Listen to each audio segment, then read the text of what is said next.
And we're going to be covering Stomped issues 1 and the Madrid like side comic, mini comic, however you want to call it. Yes, the Return to Madrid comic was a little sneak preview thing that they did. It wasn't really a sneak preview. It was like a little trailer kind of to get hyped up for the second campaign for issue 2. Yes. So Ross put that out there. That comic's all him. But so far there's been 3 of these Stomped comics. They're all anthology. So there's each comic book has, I think, 3 to 4 stories in each one. Mm-hmm. Yeah, this had 2 and like a little mini hilarious little propaganda comic at the end. I loved it. Yeah. Ross Radke, he's the one behind all of this. He's the mastermind. He started out with this whole anthology idea, and it's since evolved. We had a little Twitter exchange when I was reading him, and he was saying that his plan eventually, once the whole 4 comics are done for the series, is to branch off into a spin-off where it's a continuity. Everything's connected. All these stories are connected, which is really cool. Yeah. But let's get into it. So basically, in 2002, Kaiju appeared on Earth, and by the year 2020, they've managed to kill 14, but there's now 350 plus Kaiju on the planet now. So the planet Earth is overrun, and they're trying to. This whole series pretty much shows the struggle to fight back against the Kaiju. And our first story is called Hybrid Theory, and the art for that one is by Andre Diaz, and it takes place. It opens up in a lab. They're making Kaiju hybrids. They're fusing apes with Kaiju DNA. And it's all different apes, it looks like, because as you see above us, there's 4 different monsters, and they all look completely different. Yeah, my favorite one is the baboon one. Yes. I think that one just looks the coolest. Like, it's just like... The other one's like, obviously like the great apes and stuff, but the baboon one, it looks like so exotic with the long snoot and everything like that. Yeah.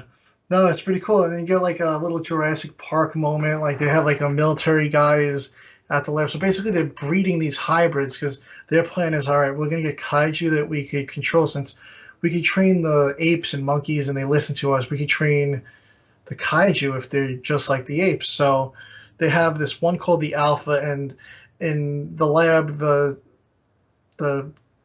army guy watches them feed this Kaiju a elephant. It's almost like a Jurassic Park moment when they drop the goat in, they feed it to the elephant. Apparently the elephant was too aggressive. It was from a circus, and either way it was going to get put down because he's like, aren't the elephants on an endangered species list? So they feed it an elephant, and it destroys this elephant, rips it apart. Yeah, it's pretty awesome because it's like towering over the elephant, and like you think like an elephant's like one of the deadliest land animals, and it's just taking it down no problem. It didn't even it wasn't even a fight. It was just straight getting fed. Yeah, it was like feeding a mouse. A rotisserie chicken with his hand at medieval times. Yeah, it was it was pretty intense, and I really liked like how like when they set it up in the lab, like it's a little creepy, but then when they go outside to see the Kaiju in like its giant atrium. It's it's very like Jurassic Park. Yeah. But anyway, we get the like kind of like the jump cut. Now the scientist is with a military team, and they've landed in Madrid. This, if you see this red guy over here on the screen, I can't point over there. He's taken over Madrid, and basically he's blocked all the exits when he came in, so people couldn't get out. So they're trying to go in there to get rid of this guy, so kind of bring Madrid back to where it should be. Usually they would nuke, but they don't want to nuke because Madrid is such a culturally significant city. So they're like, let's just do this little like ragtag team and see if we can get this done. And it's quite funny, the results. Yeah, so they unleash the the hybrids on the city, thinking, all right, they're gonna go out, they're gonna fight this big red guy. He doesn't really have a name. The lead hybrid is called the Alpha, and then the other ones we don't really get names. But this big red guy, I don't think he's nameless. And they approach him, like, oh, it's about to go down, and then it's pretty much like they stop, and the red guy kind of was like, all right, I'm the boss here, so Yeah, you're listening to me now. I'm the alpha. Yeah, it was very. It was almost like he kind of tapped into like the communication or the command or something and started commanding them himself. It was really weird because it's either they intimidated him, kind of like Godzilla's the alpha, Yeah. and or there was some type of communication thing. And either way, the way it worked out, it was kind of really cool just to see them like instantly turn. Yeah, the military is like, oh shit, and they like immediately like these guys immediately turn on them, and the main doctor that was working on the project, Dr. Dominguez, she's trying to calm down the alpha, and the alpha just grabs her and drops her in his mouth. And it's like, nope, you're not the boss of me now. Yeah. And then what we forgot to mention was the comic opened with a little like mutated looking monkey thing in the lab, and the military guy's like, I need something bigger, and that's when we see the alpha and the rest of the crew. So the Dr. Dominguez assistant scientist hears the news that she got killed, and she was supposed to kill the fifth one in the lab since she's like, oh, clearly this project didn't work. But she took the thing home and has her pet dog. So there's another one out there living with someone. Yeah.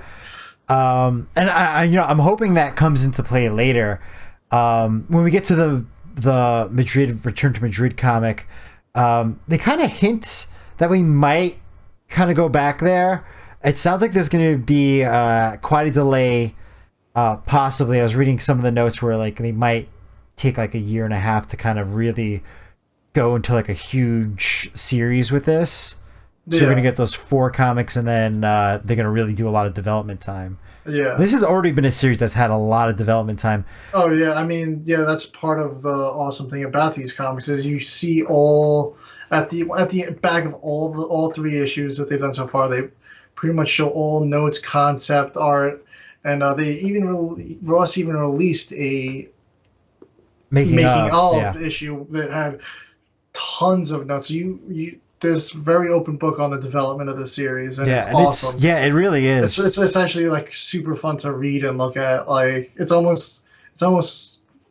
just as good as the comic, honestly. Yeah. And that's basically the end of story 1. Story 2 is much shorter and pretty funny. Yes. In my opinion. So it's called Blind Date, and apparently this was they came up with this idea when he was trying to get just a portfolio put together, and he reworked one of those comic books into this. So we start with Kim Corrigan, and she's on a blind date with this musician guy, and he's just like, oh, I'm donating all my proceeds to Kaiju research. And she's like, what about the people whose houses have been destroyed? Why not Relief? And he's like, everybody donates to Relief. I want to try to communicate with these Kaiju. And then a Kaiju walks in on this cafe, and instantly he runs away. He's hiding behind the counter. Everybody's ducking behind the counter, and then Kim just kind of gets up and starts stripping, and everybody's like, what's your girlfriend doing? And he's like, she's not my girlfriend, I just met her. And she just like strips down to like her like shorts and like a sports bra or something like that, and just takes off sprinting out the door.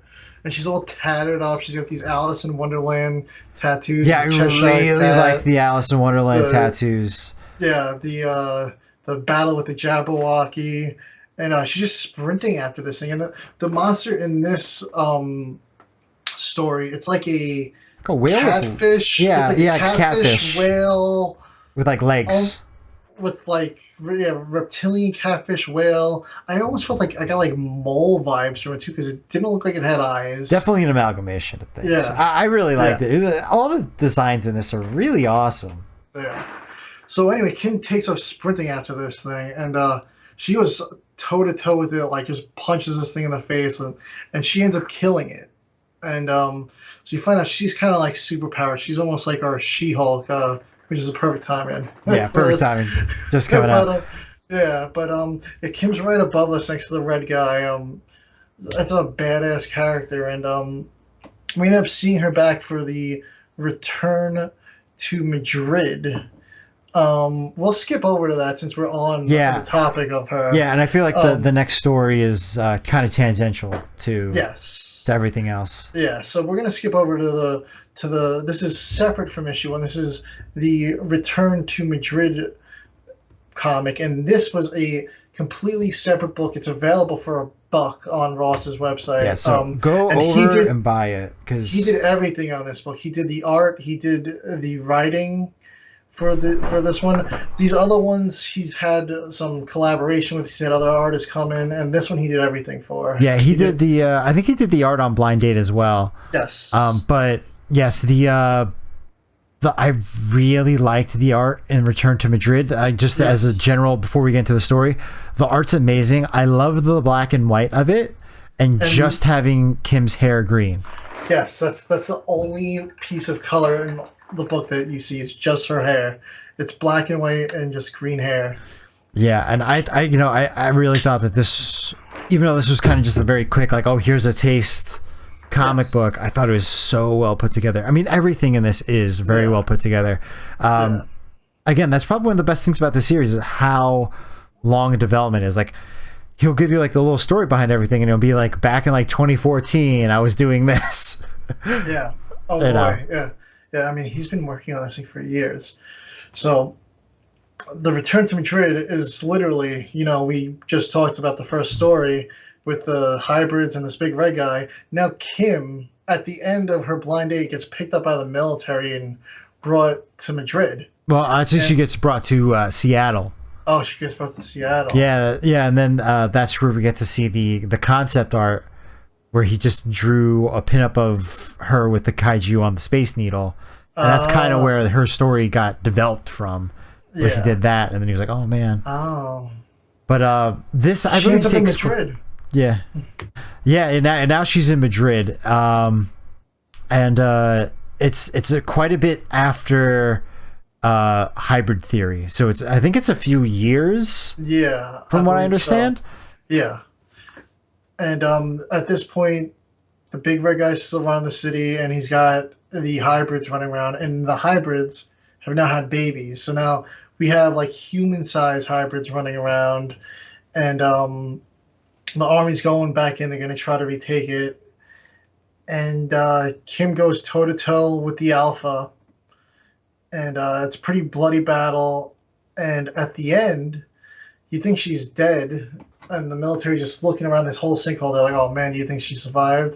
And then all of a sudden you see the Alpha rise out along with the rest of the hybrids. And she's right in the back. And she's like, can we keep them? Yeah, so she's retamed them. Yeah. So I think one of the final shots you see of her before that happens is she's about to punch the Alpha in the face. So I think like how this big red guy was like, all right, I'm the Alpha now. I think she has become the Alpha now. Yeah. And they're like, whoa, she's boss now. So we're going to listen to her. Yeah. And apparently Big Red has been using the offspring as a food supply. Yes. So now they've kind of just cut off its food supply as well. Yeah. So Big Red's going to be pissed. Yeah. And maybe, who knows, maybe we're going to see in issue 4 what the final outcome of Madrid is. Yeah. That would be cool. It would be cool to go back to Madrid. Maybe we'll get another preview comic. That would be cool. That would be. Well, we'll see what happens when they do their Kickstarter. I don't know when. Have they said? He said that it's supposed to go live sometime in October. So yeah, it sounds... we got to keep an eye out for that.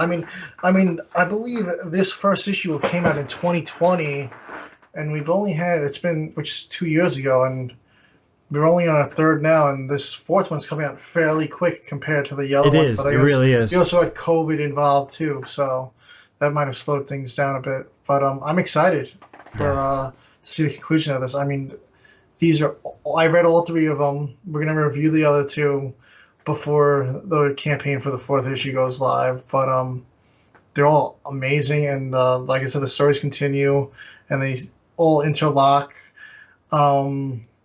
The third story in here is called Run and Hide, which is a pretty funny one. It's almost like a teacher's putting on a little PSA video in her classroom to show the kids what to do if a kaiju shows up at the school.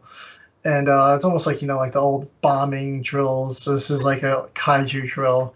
And basically the whole video is run and hide. Yeah. And so they show you all these little clips as like a rabbit and like a little Godzilla-ish monster.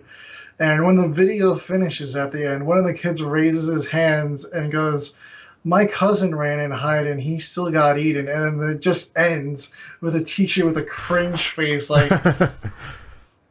Yeah. And I thought that's a hysterical, and that's how the comic ends. That's the last thing in the comic is that story. And it's a fun little entry there, though. Yeah, no, it's definitely a really good one. Yeah, And it shows you what the world's like too. Is they're like to the point where there's propaganda going around for what to do, and yeah, I would definitely be trying to get a hold of these comic books. Does Ross sell the digital on his website?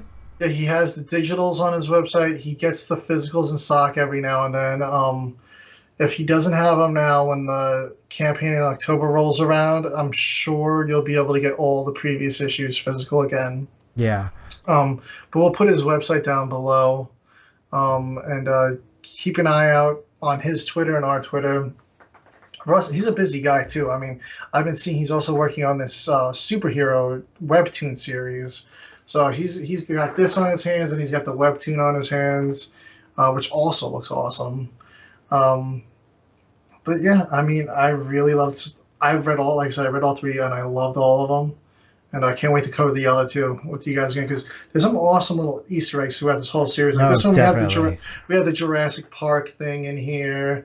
And then some of the other ones we had like Power Rangers stuff. It's cool. Yeah, it's really cool. And we didn't even cover, like, in this issue alone, we didn't even cover like half the stuff, because we really want you guys to go out and check it out yourselves, because the art is really good and it's worth seeing.